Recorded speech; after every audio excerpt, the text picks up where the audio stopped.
తప్పుడు ప్రచారాలు తాత్కాలికం, చేసిన పనులు శాశ్వతమని సీఎం చంద్రబాబు అన్నారు. కుప్పంలో జరిగిన మీడియా సమావేశంలో ఆయన మాట్లాడుతూ, తప్పుడు ప్రచారాలతో ఎప్పుడు రాజకీయాలు చేయలేదు. కారు కింద పడిన వ్యక్తిని కుక్క పిల్ల మాదిరిగా పక్కన పడేసి వెళ్తారా అని ప్రశ్నించారు. కనీస బాధ్యత, సామాజిక స్పృహ లేకుండా ప్రవర్తిస్తారా? సింగయ్య భార్యను పిలిపించి బెదిరించి రాజకీయం చేయాలని చూస్తారా? ఏమి చేయలేని వాళ్లే శవ రాజకీయాలు చేస్తుంటారు అని సీఎం మండిపడ్డారు. బనకచెర్ల ప్రాజెక్టు వల్ల ఎవరికీ నష్టం లేదని సీఎం చంద్రబాబు మరోసారి స్పష్టం చేశారు. 100 ఏళ్ల నుంచి గోదావరిలో ఏటా సగటున 2000 టీఎంసీల నీరు సముద్రానికి పోతోందని సీఎం అన్నారు. వృధాగా సముద్రంలోకి పోయే వాటిలో 200 టీఎంసీలు వాడుకుంటే తెలుగు ప్రజలు బాగుపడతారు, నీటి సమస్య పరిష్కారమవుతుంది. ఇదే విషయాన్ని పదే పదే చెప్తున్నా ఎవరికీ నష్టం లేదు. తెలంగాణలో గోదావరిపై నిర్మించిన ప్రాజెక్టులను ఎప్పుడూ నేను వ్యతిరేకించను అన్నారు.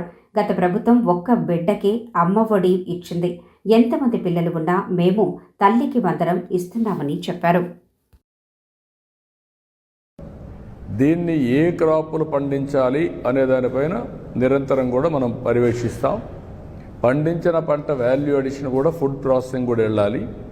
అందుకే ఈరోజు తమిళనాడులో, కర్ణాటకలో లేనటువంటి ఫుడ్ ప్రాసెసింగ్ మన దగ్గర ఉన్న మన గొడవలు కూడా జరిగాయి. మీరు చూశారు కర్ణాటకలో.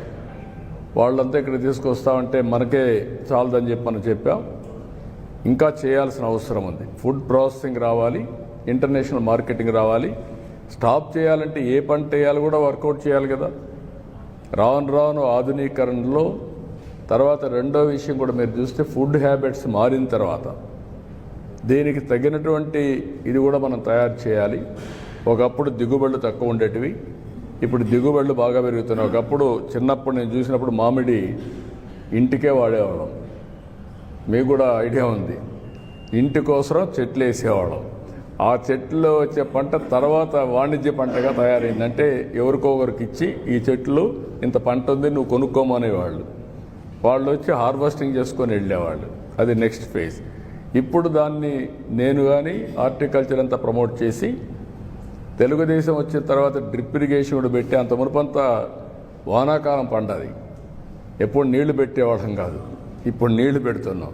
నీళ్లు పెట్టినప్పుడు పంట కూడా బాగా వస్తుంది. 2-3 వెట్టింగ్స్ ఇస్తే మంచి దిగుబడి వస్తుంది. అలాంటి ఆధునికమైన ఇప్పుడు కొత్తగా మీరు చూస్తే కవర్స్ కూడా ఇచ్చాం ఫ్రూట్ కవర్ చేయడానికి.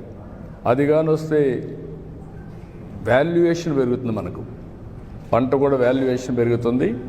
ఎందుకంటే ఏ పంట కూడా, ఏ మామిడికి కూడా ఒక విధంగా పండు డ్యామేజ్ కాదు. ఆ మచ్చలు కానీ సైజు కానీ ఇవన్నీ బ్యూటిఫుల్గా వస్తాయి. అలాంటి వినూత్నమైన ఆలోచనలతో మనం ముందుకు పోవాల్సిన అవసరం ఉంది. ఈ సమస్య అట్మోస్ట్ ఎఫిషియెంట్గా పరిష్కారం చేస్తాం.